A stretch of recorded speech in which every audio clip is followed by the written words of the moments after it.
Balloon নেবো করে বায়না করছে।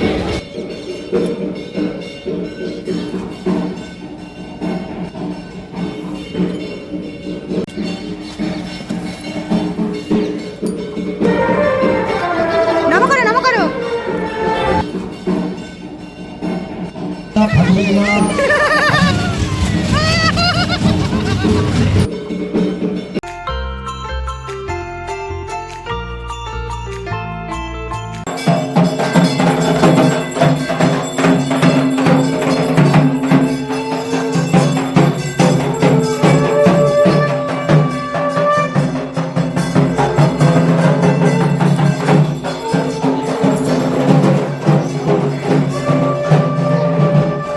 হ্যালো সবাইকে, শুভ মহাসপ্তমী। আজকের দিনটা সপ্তমী, ওই কারণে সপ্তমী উইশ করলাম, কিছু মাইন্ড করবেন না। নবমীর দিন ছাড়ছি ভিডিওটা। আপনারা সবাই কেমন আছেন? আশা করছি খুবই ভালো আছেন। আমার এই ভিডিওটা শেষ পর্যন্ত দেখার চেষ্টা করবেন, আশা করছি আপনাদের খুব ভালো লাগবে, খুব এনজয় করবেন। তো ঠাকুর দেখার প্ল্যান আছে আজকে, তো সেই কারণে ঘরের সংসারী কাজের অতটা ভিডিও দিইনি।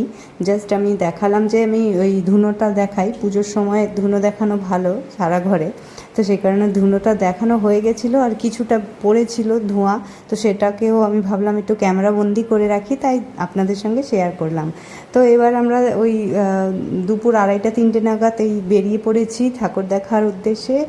আর সাথে রয়েছে আজকে জয়তিদি, আর আমার হাজব্যান্ড আছে, আর আমার মেয়ে, 4জনে আমরা বেরিয়ে পড়েছি। তো ট্রেনে করেই গেলাম, ট্রেন থেকে নেবেই মানে বাগবাজার ঘুরতে গেছিলাম, তো ট্রেন থেকে নেবেই ঠাকুরের দর্শন পেয়ে গেলাম। মানে একটু হেঁটেই বাগবাজারের সুন্দর একটা প্যান্ডেল দেখতে পেলাম, তো সেইটা আমরা প্রথমে দেখলাম, তারপর ওখান থেকে হেঁটে হেঁটে আর অন্য অন্য ঠাকুরের প্যান্ডেল হপিং করলাম। খুব ভালো লাগলো, আর এতটাই এনজয় করেছি সেই দিন যে ফিরে এসে প্রচুর পরিমাণে ক্লান্ত হয়ে পড়েছিলাম, আর কোনো কাজ করতে পারছিলাম না, পা ব্যথা হয়ে গেছিলো। যেহেতু হেঁটে হেঁটে দেখেছি সবটাই, একটা জায়গায় শুধু একটু টোটো করেছিলাম, একটু ডিস্টেন্সটা বেশি ছিল বলে টোটো করেছিলাম, বাকি সব জায়গায় আমরা কাছাকাছি ছিল বলে কোনো টোটো করিনি, হেঁটে হেঁটেই দেখে নিয়েছি। আর এত আনন্দ, এত মজা হয়েছে না যে আপনাদেরকে আমি বলে বোঝাতে পারছি না। খুব মজা করেছি, আর শুধু আমরাই নয়, আমার ছোট্ট ন্যান্সিও খুব মজা করেছে সেদিনকে, খুব এনজয় করেছে। ওর তো মানে খুশির ঠিকানাই ছিল না, এমনভাবে রিয়্যাক্ট করছিল। আর বেলুন দেখলে বলছে বেলুন নেব, খেলনা দেখলে বলছে খেলনা নেব। সব তো দেওয়া যায় না, তবে আমরা ওকে বেলুন কিনে দিয়েছিলাম। আর এদিকে দেখুন কত সুন্দর লাগছে।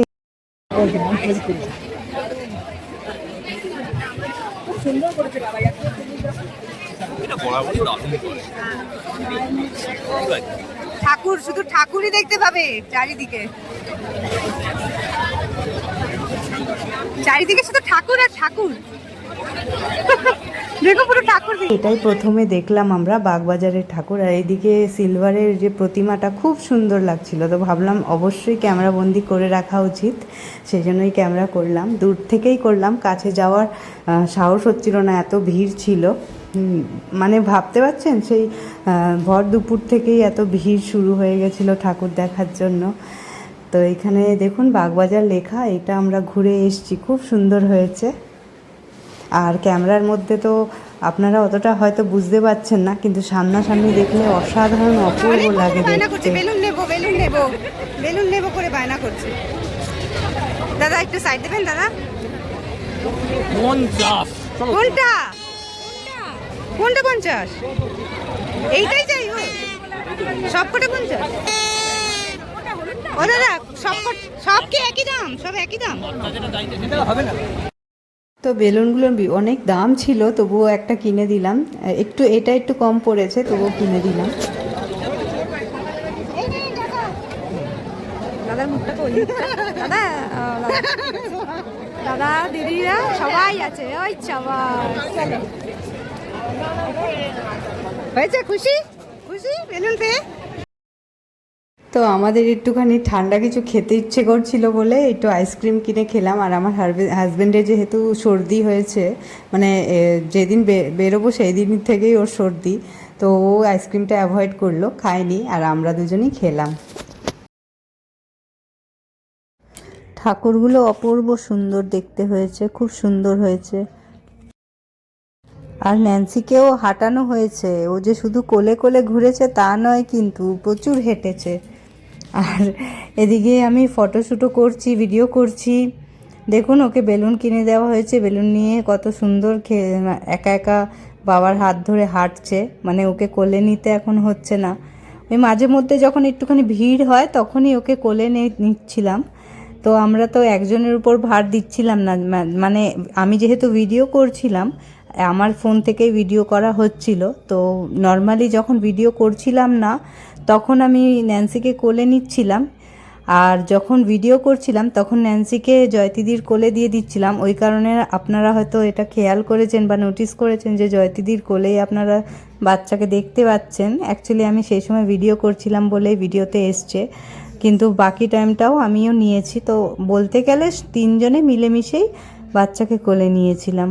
আর আমার হাজব্যান্ডের যেহেতু সর্দি হয়েছিল, তো ও বাচ্চাকে কোলে নিয়েছিল বলে কি হয়েছে না, আমার মেয়েরও একটু ঠান্ডা লেগে গেছে। তো আজকে নবমীর দিন, নবমীর দিনে আমি সপ্তমীর ভিডিওটা ছাড়ছি, তো নবমীর দিন আজকে কিন্তু আমার মেয়ের ঠান্ডা লেগে রয়েছে।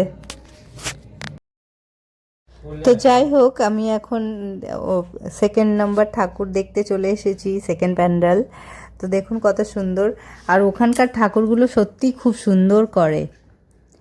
আর এটা দেখুন, এটা 3 নম্বর প্যান্ডেল, আর এত সুন্দর, মানে এন্ট্রির জায়গাটা দেখেই মানে আমার চোখে লাগছিল অ্যাট্রাকটিভ, বিশাল মানে অ্যাট্রাকটিভ লাগছিল। তো এই কারণে দূর থেকে একটা ভিউ নিলাম, আর তারপরে হাঁটতে হাঁটতে পুরো জায়গাটারই ভিউ নিলাম। খুব সুন্দর দেখাচ্ছে।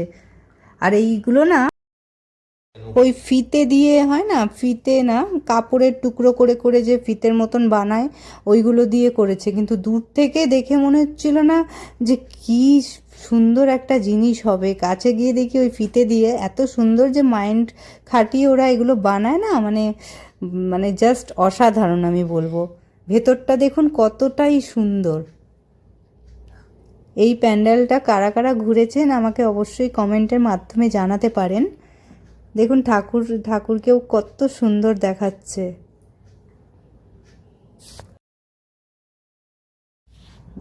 ওইখানে পুরো ভিউটা না একসঙ্গে নেওয়া যাচ্ছিল না, ওই জন্য ক্যামেরা ঘুরিয়ে ঘুরিয়ে আমাকে নিতে হলো। তো একসাথে পুরোটা যদি নিতে পারতাম না তাহলে খুব ভালো লাগতো আরও দেখতে। সামনে থেকে খুবই সুন্দর লাগছিল, জানি না আপনারা ক্যামেরায় কিছু বুঝতে পারছেন কি না। আর এদিকে একটুখানি সেলফি নিয়ে নিলাম জয়তিদির সঙ্গে, দিয়ে এবার আমরা একটু বেরোবো, বেরিয়ে আবার অন্য ঠাকুর দেখতে যাব। দেখুন কি সুন্দর লাগে এই যে সাজায় এইভাবে। আর এই বাইরে বেরিয়েই দেখলাম এরকম ফলস কিছু সবজি বিক্রি করছিল, আর প্রত্যেকটা সবজি মানে একদম আসল মনে হচ্ছিল, ওই জন্য আমি ভাবলাম যে একটু ক্যামেরাবন্দি করে রাখি। তারপরে এদিকে মেয়ের সঙ্গে একটুখানি মানে মেয়েকে কোলে নিয়ে একটু হাঁটছিলাম, তো ভাবলাম একটু আমি যে কোলে নিয়েছি সেটার একটা স্মৃতি রাখা যাক, কারণ আমি ভিডিও করছিলাম, তো ওকে কোলে নিয়ে ভিডিও করতে অসুবিধা হচ্ছিল বলেই আমার ওকে কোলে নেওয়ার ভিডিওটা ছিল না কোথাও। তো ভাবলাম এই জায়গাটাই সুযোগ। আর সত্যি কথা বলতে সেই দিনকে সোমবার ছিল, তো আমাদের এমনিতেই নিরামিষ থাকে, আর জয়তিদিরও নিরামিষ খাওয়া দাওয়াই, মানে সারা জীবনই নিরামিষ খাওয়া দাওয়া করবে, তো সেই হিসেবে আমাদের সবারই নিরামিষ খাওয়ার কথাই ছিল। তো ভাবলাম যে আর অন্য কোথাও তো খাওয়া যাবে না, তো নিরামিষ দোকান খুঁজি। তো যেহেতু আমার হাজব্যান্ডের কয়েকটা নিরামিষ দোকান চেনা ছিল, তো তার মধ্যে যেটা সবচেয়ে ভালো করে আর কি রান্না, মানে চপ টপ ভালো বানায়, সেই দোকানটাই ধরলাম। ধরে ওখানে বসে আমরা তিনজনেই আমাদের পছন্দ মতন খাবারগুলো কিনে খেলাম। তো আমি খেয়েছিলাম ভেজিটেবল চপ, বিশাল বড় সাইজের ভেজিটেবল চপ ছিল, খুব একটা ছোট নয়। আর সাথে ছিল পনিরের চপ, আর পনিরটাও মানে কোয়ান্টিটিটা বেশ ভালোই দিয়েছিল দেখলাম। আর ছিল সাথে সিঙ্গারাটাও ঝাল সিঙ্গারা যেগুলো হয় সেগুলো, মিষ্টি সিঙ্গারা নয়। খুব ভালো খেয়েছি। লাস্টে আমি সিঙ্গারাটা খেতেই পাচ্ছিলাম না, তারপর আমি হাজব্যান্ডকেই দিয়ে দিয়েছিলাম, কারণ আমি খেতে পাচ্ছিলাম না এত কিছু একসাথে। আর এদিকে দেখুন না, চাটনিটা ওরা নিজেরাই তৈরি করে আর নিরামিষ পদ্ধতিতেই তৈরি করে, সেই জন্য আমরা ওটা খেতে পেরেছিলাম। আর খুবই সুন্দর করে, এতে কোনো সন্দেহ নেই যে ওরা খুব সুন্দর করে। আর অনেক পুরনো দোকান ওটা। তো আমার হাজবেন্ডের চেনা, আমার ঠিক চেনা নয়, তাই আমি ভালো করে আপনাদেরকে অ্যাড্রেসটা তো বলতে পারছি না। তো কোনো দিন আপনারা জিজ্ঞেস করলে আমি হাজবেন্ডের থেকে জিজ্ঞেস করে আপনাদের জানাতে পারবো। তারপর চলে এসেছি 4 নম্বর ঠাকুরের প্যান্ডেলের ভেতরে। আর দেখুন এটাও কত সুন্দর, অপূর্ব দেখতে। আর ঠাকুর দেখুন কত সুন্দর লাগছে, একদম আনকমন লাগছে সাজানোটা, খুবই সুন্দর, চোখ সরানো যাচ্ছিল না, এত ভাল লাগছিল।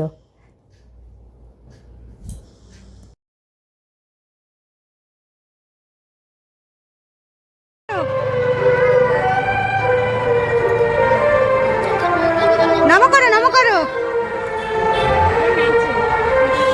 কাঁপছে কেন স্ক্রিন? নাচছো নাচো, এরকম করে নাচো।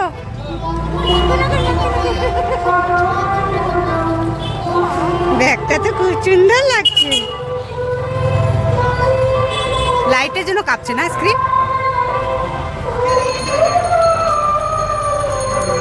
তারপর চলে এলাম 6 নম্বর প্যান্ডেল দেখতে। প্যান্ডেলে এইটাও অপূর্ব দেখতে, আর এর ভেতরে ঠাকুরটাও একদম মানে অন্যরকমই, আপনাদের দেখাচ্ছি। খুব সুন্দর করেছিল, আমার তো ওইখানেও আমি কয়েকটা সেলফি নিয়ে নিলাম, খুব ভালো লাগছিল বলে। দেখুন এই যে মিডিলে যেটা দেখতে পাচ্ছেন একদম, হ্যাঁ এইটাই হচ্ছে আসল দর্শনীয় বলতে পারেন, খুব সুন্দর লাগছিল। এই যে সামনে থেকে দেখলে আপনাদের বেশি ভালো লাগতো, সত্যি কথা বলতে। আপনারাও হয়তো বাগবাজার ঘুরে এসছেন, বাগবাজার, টালা, এইসব জায়গায় ঠাকুর খুব সুন্দর করে। তো আমরাও ঘুরে খুবই আনন্দ পেলাম, খুবই ভালো লাগলো। আর তারপরেই ভাবলাম যে একটু মেলায়, একটু দোলনায় চড়া যাক। তো আগে ন্যান্সিকেই একটা দোলনায় চড়ালাম। এই দোলনাটা আমার সবচেয়ে সেফেস্ট মনে হলো ওই কারণে। বাকিগুলো না ওই ওর বয়সের বাচ্চার জন্য আমার ঠিক মনে হচ্ছিল না, কিন্তু এই দোলনাটা বেশ সেফ মনে হলো, তাই এটাই চড়ালাম। আর দেখুন প্রথমে তো ও একটু নার্ভাস ছিল, বুঝতে পারছিল না যে কি হচ্ছে, ফার্স্ট টাইম দোলনায় চড়েছিল তো। তো আস্তে আস্তে ওর যখন ভালো লাগতে শুরু হলো তখন আর নামতেই চাইছিল না। নামার পর কত কান্না, একটু পরেই দেখতে পাবেন যখন ওকে নামালাম তারপর কত কান্না করছিল। আর যখন দোলনায় ছিল তখন হাসছিল, আমাদেরকে দেখেও হাসছিল।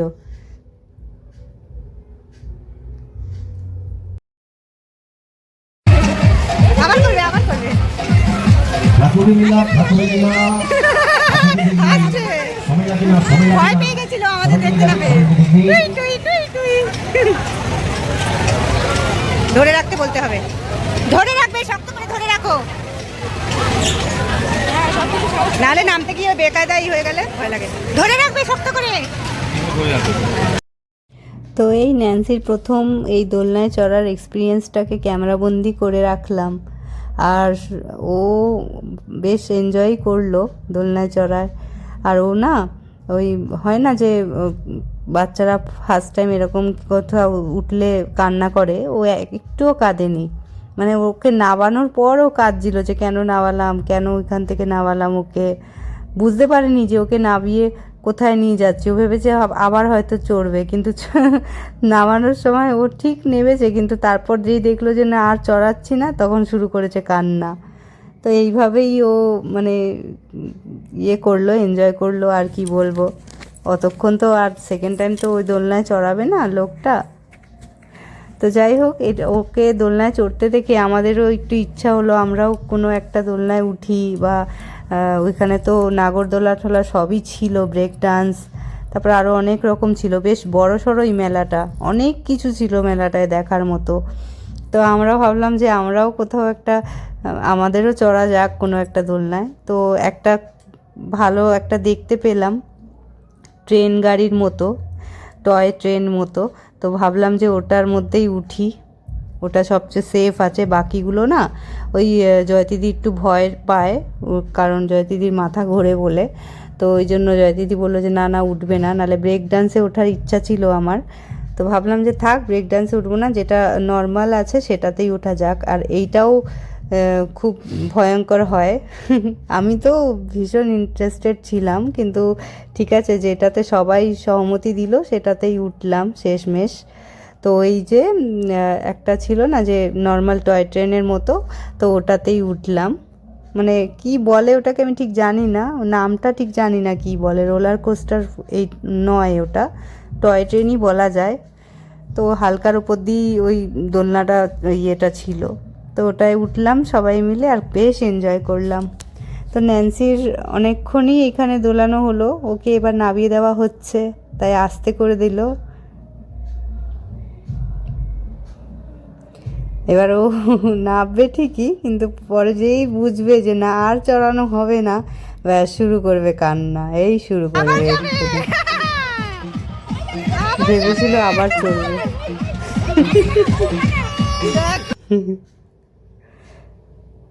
তারপরে ওর বাবার কোলে দেওয়া হলো ওকে, আর কাঁদছে বাবা ওকে একটু করছে, কনসোল করছে, কিন্তু ওই কিছুতেই কিছু হচ্ছিল না। তারপর ভাবলাম যে তা আরেকটা দোলনায় চড়া যাক, তারপর সেকেন্ড দোলনায় আমরা সবাই মিলেই উঠলাম।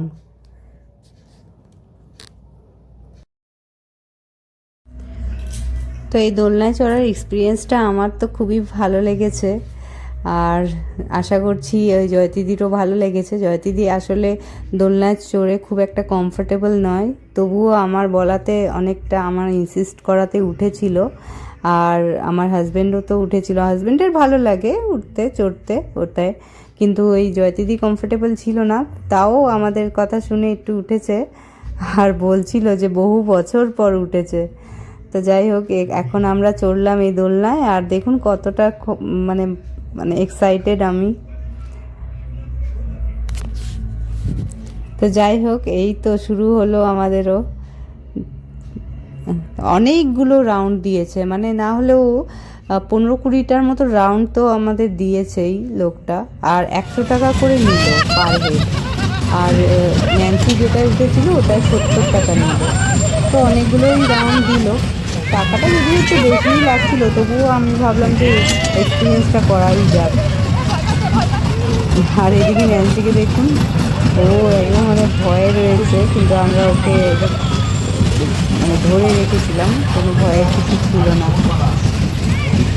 তো খুবই এনজয় করলাম বন্ধুরা, এটা আমাদের সপ্তমী দিনের ব্লগ। তো এটা খুবই ভালো লেগেছিল বলেই শেয়ার করলাম আপনাদের সঙ্গে, আশা করছি আপনাদেরও ভালো লেগেছে।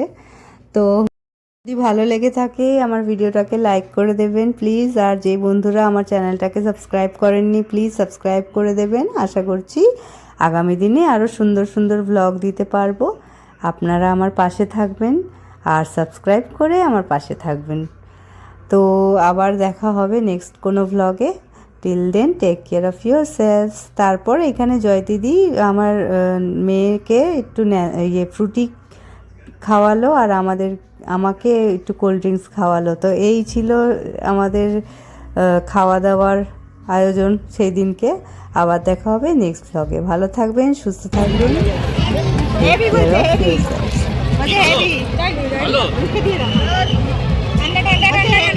খাও না খাও।